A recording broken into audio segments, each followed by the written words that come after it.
Example binatal may na turang na marama dorubo nang ngonelewa patalikin na bikin Mikel Sarone en na buku niken na wa muritu mai na program woro taki na rakabi midbai en na mai TV ka raun inda na redetiko en na bi madawa ka ubol binaka en signi kuwa ni inda betel tiko indu no bulangi mena mai talo tu bikenda en na buku ni non na sasanga ka do mai na bunu sa tiken na en na ngonongo anon do bulangi tikni kuwa o tevita ikani bere ka bombota en na rebinaka mena po matal tiko sa tanga bikenda en signi kuwa nimbul binaka ambul saka na dan ko lang o TV tekni berre no ni nukuni may la onilaw ambakiro sa vulkan dochiko sebenarnya en bukungan ni programu na rakabi medbai toka kina ndutana taru toka wana programu go rakabi medbai na mekanizaba na rakabi si ezaba mandana yang ni rakabi biyau na ulutangan tiku ni programu gue rakabi medawai bakato kay ndona taro weekend ni signi kuwa bombota ni lebu weekend sa sangandi tiku na ngonongo yo tiku talanga na taro ndana taro kende tiku na bukin no sa sangay nangito rakabi medawai azaba na kuto me weekend nangito ya tongo na kanta turanga tobata na buku ni ulutanga tonda bitikin ni signi kuwa raunu ni wekanti kimni manda wana program gona rakabi kena no manimbula tawata se mutal man kala kala kan se lagduro men se kala do ana kan do takap tu kana sara rakabi sara ngonan du sara tu gitu kino do urtu serebia tu gitu touch tu ngabang go sini vale tapi be serebi tu tadi itu iya na rakabi be do sara bangun gitu mu kata lebih kan dengan gitar sa susumen da takabtumay baka mungkin sa temen ngono go gemere ni baka yang ratalakin ng bula rakin da rat nanda bula ni ot na buli sa primary siyang such ni indong gitar bale besar na rakabi no ilom kurupuli niya primary to matamay primary nga may holding tingango tingango flex stuff do nung tatagto na biakay do ling gitu ten sa tiken kumbuli tempol nga bale buning gitu karto na nung bratang kasyo nung momo do nung tatagto nga nang ipatan ng gitu hoki na rakabi ingeli tigo na nung le durimbure kiwesa do samber ni lima tek na tim ni kurubule do ta kana superphone dan na sot pampur ni batuk nombor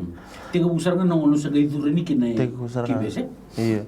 Gay singdan na tutukan ta se kaleme singdan tutan rame beli hook se prop dan tu beli winga senta kena bakasamta ka sa hata ko chuna anjing kitima sangai siya chuna hook sa sini kilama ta dapat ta buku klagan tu chula ni scrum sama ni halak saranga muli gitu na hook tiga mo nang unaw sangai tiga mo gitar ka bikin sa mana phone ko se form 3 making ya ni lisupo tali nang una ni numubuli siya nga kondo ni nindo mo kato may nang melokachi siya nga nindo na grade o duru kina moling kitor gabi siya nga pante ni melokachi pa ito mo matigiso oh ay may baka ni sa matuto nga weekend ni naut nga may nabuli labi mo no kede nanggito ang tanggalita ka ba na kiba kao sin kitor gabi may kuruli niya may bali anda na may gito wala lang gito ka biti ko ya nanguna sa atos kina na namu huli nanguna sa form 3 kina namu sa duro maguri na trial yo sa lak duro na trial angay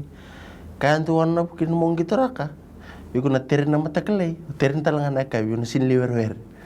so sa do talar sala di manising lewer sa rin linggit ko maruti kino ko mano posot ko da wer na karaj ko so sala ko mesa baka mele klayo binakata ko mo gito ke mena lewer su bata ka biakay men le daro ko indo cha kim do le daro ko na to kim na june boise santo baka samta sumi ka binakata serang ko menang kitonggo ni bubiakan to kin wabinang ni sa bulak na kota final do special men betali reng ko mena uso chikna ro takle na le wer so na law kita lalain da bulit tigil na kay i wada na numure ta mai na we grade kita un gitor kita mena grade kita mai na Under 14? Mena under 14 atau mena anditina 2017. 2017. Iya, buku mandangan di bawah rau na nomolokan na teens. Atau na numurai na ngono sa matini ngona mulia to na buturara ya liu sar kona kenang karabi na teens na ngona. Nah, kayak gitu di sa boleh misalnya sindutan rame dua sarap kan dari gitu tentang gitu ngasih nanda valin sekali. Dami ada persona stage dengan pemimpin yang kelihatan anda itu nih pakai minta sa usia serip tu na buturan ni lo ni secondary school. Yo kata lesar ninda nira ninda rini wapun minda rini tostel mikin orang na gitar kabin sa demi itu mah. Ni uti may na nomu gitu na korwuli na secondary school. Ni uti sangi may tumandal pa na nomu. Mau talo man tapos ka sa durmay tumbay may kiwas na form 7 sa sing nunggu naik muna main gitu sa liliwatan nga ni kana nunggu weng gitu watan nunggu kani sa plan to nga sa may buli mo sa narakawi siyang sarin tunong makasame nung mena toskin sa lomo juga ni yang bakina Kembali na muli sumay na secondary school sa sarang concentrate sarang na buli. Sa tambagin doon sa na buli sa nakabi sa hut sarang kay nunggu ana numa doon din nanda num na tamatan doon din ana natubtub na keluwe sa lomo juga ni yang bakini 2018 na se makabi usangi saram na kali su tanggir nung talbon no mengkir satu maybe o manjeni high performance no to bil ngandol kera sar ke belle na academy o mani wayo sar tukin mani me bato boleh tu na academy na tereni bisinga na solcik na program free cik na erna medical screenings ba bibuk sar bale ya sar ngon sa me to boleh sar kan mudur sar na squad ni anda 20 na baka na JWT ko leda ke Romania. Sanjina tutok din na nonda rongo italo no tiko en sigidi kwa. Nangito mantel tukani no de bitang no en ragabi medabay do manda no de tingol kalek.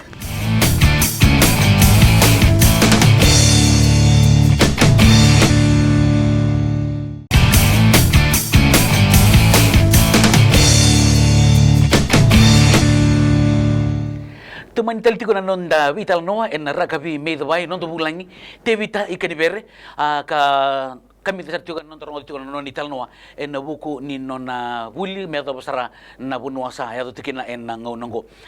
turang topata mena nonton bitan tiko mena ngauna o sa alande mikene kurmuli ngai tere kemniani orto na HPU Academy elo kuma tamai bagata pana bukan nanu mertu tere kemniani Wambut ni na sampaikan ni alak men ni na ambak sambaran na uts ni ambak kurmuli ngeli Notes nanti dole dah cukup na competition ni Australia na sangat dah pernah dan do cukup na school boys team dole dah cukup ni Australia na baca kabe wa mereka nanti tu nanu mena ndrecho tala ni lomni academy sa tiu kuruli sa tosonanga na sa tungi tari kemnian sangai wata pana program so ni libuli telom sangele nda se mbultu mi korno bulin se baksam tak narakabi ni ningi torang pailu sa durmelo munya academy andenge ngeli breakdown tik palile na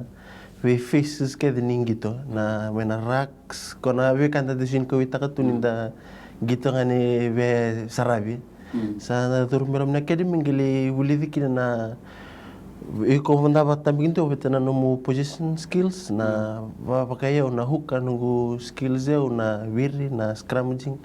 karena kalau lepa wasing tu kilat mai guys ya sa uts mendamili menambah nunggu gitu mena dins game boleh itu na ampakan sa duru menolong ni academy ya na nomu duru academy ona no moi como duru walenga se chiko na mutakete no mudure na ken ina nunggu amat ini turu tobat atau nunggu pakai sama nga rani literin singgo na bisinga ya sing do nunggu nanu men litosar ke nunggu rakabi bana sa tik bulak sanggi Sangge babur paksam subu siang una berawat na kangu. Ke una dakap sara benjin na tak ko. Na Manila ko sar sika sali baka muli bakan din ta kamay. Sa ko ngere ni lako pinakatuna yang ngongu na no bakasama baka sa klami balital lang gito. At sar nangon no lirat tar kin mo durukin na lomuniti ni JWT na ambakya. Na JWT? Na Junior World Trophy aleda kay Romania na ambakya. Wa katipi nunggu durung kosongan nanya uli Manila extended squad tu kini ni team ni under 20 ya. Manila sasangat ke usar cukilom ni nunggu aduran sa cukarawi lom ruan hukas.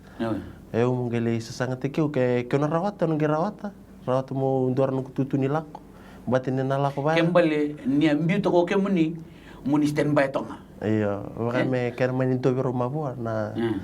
ke siya mo na sa kembali rua na ko toka bali dak rusa cukurau. Iya. Na nunggu duran batin usang ke kau cuci na rusa rusa tun menruciran na osin. Eu mo na kau duran ko binakat nunggu tutu nang le. Mo sangat tinggi ko mali ko. Ya, salah ko sika bakau nunggu matin itu ren baka mau lusup to ka ni rusa klacu ni rusa angkito racuk mai segen ta kabu na bi bono ketan ta turen kin ke kabu chike ni na baka iku mo nambuno sara mo ge rawata ang sa ge meni turen sale sangat cukup manle rawata sar nunggu tutu ya manle la roi romin le teku serai kan na kamu ni ben gitar sa gitar yo mai sa malaka cukna treble dona kango topat nu sekalen dona kau tu kamu mau pelat. Sini pelat mon repang kau buku pelat ni beli sarapan no tokat. Karena saat tiga purangan yang gula romina sangge bakasam. Kau sasin rin pelat tapi nak taging kita rakabi. Masara ni butuh kucikin nabi ponwa. Atau mengko sabi yang butuh kutok ibi ta. Sambirangan di sum dan gu ponto-ponto ni aku bukan. Totok kan? Iya ni oti main na Junior World Cup sanggai tosu tali tu kan gitu. Iya na risma sa tahu nyampak sa mi papa rutal suka nyampak sauti. May off season tu patikira mani baksud si dan nyampak kalau ngat sarang abe new lebsaran na pono wala kopa lebtalan ti malewan na baksud na nasdal ti berantu beolte ko na nunggu son kito kan ni sindu club game uli lihat besar juga na pono ada juga ni ti wana baksud so Tiku na Durana Wares, video Wares nampak sauci, zaman ni anda 20 yang lom ni ambaki, tinggal me Dursaran ruang kami kalau ngacar tu na tahu nampak sauci ni hula karatal tu na baberen sto koleda ke England dia. Wata bako na nomu experience na nomu do sotaba na mata timini baberen. Mau na dona experience saya using madal rin pa madal ta kaboy boss siya ni dona kalas di sa ni binakan ni ralib tu na nga sa duro ni bikin so kita nongon kita aleng kita baka mangi duro man na lem ni tamat ka sa baka kinda tala shock ni matay mata na crowd matay mata na crowd amda sa berti bunung kita ka warm up sa sini tabaya ni rere baka kala rebong ko lung tamate sa rebi ko juga sa buntot dan tu sarap tu kana 6 days and sebentar durba ko katim bot no rocket ba sa ka talent din sarando na experience nigo rira na mateningaw na so tabi kita na crowd na dins niutia sa ilande pa na mutar ninggito ragabi ena kena batangin din daki sa ngaliridat na ora tal na crowd na kena liuli busaray iya nomu urete tiko na loko ningito o takabuti may medo may nangonongo ataba sa nomu takete tiko nunggu taket tiko ni na tak telbo kongo ke na rin ngerawat kina ngumpul nang kita rakabi na rin don kontrak kina ke balang ni na momoyang ke momowal ke na sangsung ay bici ni kila ni rakin nambula susah nunggu taket cungo mo na rin kita telbo kuang kita lebih nak rin ni rat kin don nunggu kontrak ke balang Tuto kontina non da vital no tigo en sigini kuwa do tala manda non da tigo leka en rugby me do bay.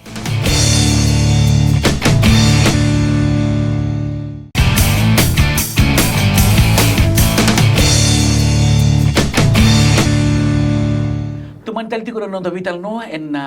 programa baru taki na rakavi me vai me bakau sabar tati ko non da bulan en sigani kuwa o te vita ika ni bere ka bombo ni tutok sartuga weekenda na tambongone en kena romudi tigo na ital no ni sanga gitu lebu weekenda en da lago turmo mai na vinden reso en gitu kalabu do tali na kena matangali ka sudah go tonga topata na kena lago turmi na vi bono malum kete me do basranga no na sa togo ka sa mata tago itelnga na mata timi ni biti ndar makana single bula na single ni rua me do ba no na lintar makana single bula ka lebu sarana experience sa stop tu ngongo si tamata ngoni sara en boliken tel tu nga na tambongon en da sar tu mai na ngongo en buku ni talo tu weekend torang to bata iyo en buku talanga ningito so weekenda en da sa sanga mai senda kita kana kambo me santo na takatak nangito yo be torang to bata do tenta na matanggal tu be torang to bata ni lako tu na buli na no na sambi to koya na nangito sala de me buli na ngona sa buli tigna sa tosyo na buli toraki sa angai kadi bitali mingito ya enang ngongo o torang to bata engarra boruru tu ngongo na buli kay nangito raba na no mu nirai se na no mu nirai en na buku ni kena no no buta kabro to na buli kay nangito bina kena kabro ni bukan dah lagu turun cungon donon rende na COVID-19 ko may tarikan cungon da rede ni tarup kes tu gitu. So na nenak ni nunggu ciko ni teman sampai rute kebun gitu tak tukun racu pe nunggu bu nunggu tu kena mani beng gitu. Yo mau buli kesangan sing ni tak gitu. So na nenak engko ni na kan sing kela tu na balap nonton gitu na tu na mabo na batal kai tu cuk telah seorang gitu gital cuk me remurikan tu cukup na rendra lako merah bina kata weekend. So ni nangon sa uch mikin na gitu. Renda na kanta fallback on rani may terbolonggo rani bangkar kata litum rani trade daka engineering aboki. Nanu muni bore takatiko membaleta na non rui basala o mbumbu kay tutu. O kem ni nanu muni tubuta kitu mai ya angkara kem ni tengah mai o mbumbu kay tutu se ya nu eu na susu nunggu nanga single parent manikalungat mo le tubat kero nunggu bumbu nunggu tutu mai wela Mr. and Mrs. Brown ru sungyo tak tu men sekali me ada besar ngami ngo me langgo nunggu bu na bidu na ma saut me kito bimbulu tengakin na pamnu nak sarap ale buni sustu berna laku turun ramai nambula. Leuna kanta buli tapi kina lebu sona baka salah bango nage me red ni baka butukan ni ratu kuno minta buli. Bat nta singkelatu ni ayat sona ka bango memori. Dari ni sona kan dari nta ka mena me backup plan chiko. Iya na numbu experience na numbu laku turun mutu mai nambula ni buli ken gitu. Wambimbi na bulan ni susulingan dua. Wingkara bidu titingo na ni dasing di Buktamani postambu ni udabuta me busota ni ngara bitungo ibi mbumbu buat kay tutu na nambulo o ngara bitu mikina kay nasasangan ni buli ken gitu na adapa na ndendre o mbusota na buku ni no ngara bitu mai toman tobat kena pemadal tak ada ndendre lok duru mena lelindin nangona na lako drumen sekali dona kan ndendre ngomo de babimbi ko rubul du tarange tamam tinam mungay tarang mo tamam mungay sang tu yo dona ka buli de bale tele kay sang tama ranambula babimbi ta ka bandin ta binuguna na lebih sustibu ko na binugumbu nugutu Mungkin soalnya kan tasin lewa kan nak bulung ko na kasa sulbi kan mendata kami kina wanu na ngoni kina be irna susungyo mai na viva leader sulbi us sang sonin do baksam tak bale na bimbi ni sinwata mas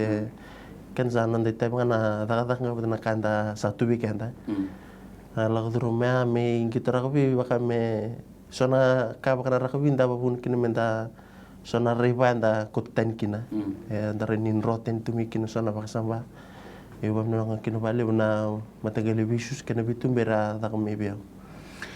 ya bina kay nabukungan ni nomo gito kay nabi kay so sa tubalaki nabi ka kay sa garaba ndona wa ni binaka ona binaka ta mona tabuta veire so era vibuke mai na no mutumberi mai en buku ni no mumbula na buli meta bambimbi na gito meta na buno sa mai ata boto na ngono tumanda bamna ta na kuluna na vivorte tu ngumbula ndi na kanda na numa ndi na kanda numa ko wata na na viva kolonga te kera ni da sembul tu kinongo vero nungu bu nungu tu Mr. and Mrs. Brown mai vale Miss Brown salanga bamna te vale non ro susunyo da tu mai bat ke nungu na orto nungu matu vale na daule bertu sulia na susunyau ngarakabi bamna ken vale verna lebsara na coaches bambir tunggoi afario mustabil o coach bakula na paterna coach kelewere o Efrem Rawanga na visusu na soli bakasam tigora la gduru menang gitu ramai wasetal subikan non experience ran kemimpul cikina o bamna cikina vale vertuna sebenarnya kabi rekel sarna bomuri tumai na rakabi mitabai nangonongo turang tobata abombota ni lebu bi ramandanga na tambongone nangonongo lebu erandau reda take wisili sirebi lebu erandau reda take nonan ruku na bi tamba takede ndala kumai ya iso nangone rangai tumbu nangonongo sa okemni ili uni sendo reda tokba nangonongo ngai tumbu terti mai sonongone so sa retu mai eu teve de kinbere kelen tanto kai tum ndaka mto ken mto wisili sirebe ndaka okenda menta nonan ruku yo so nangone nangonongo sarakatu mo teve de kinbere na daba na numu iba kasala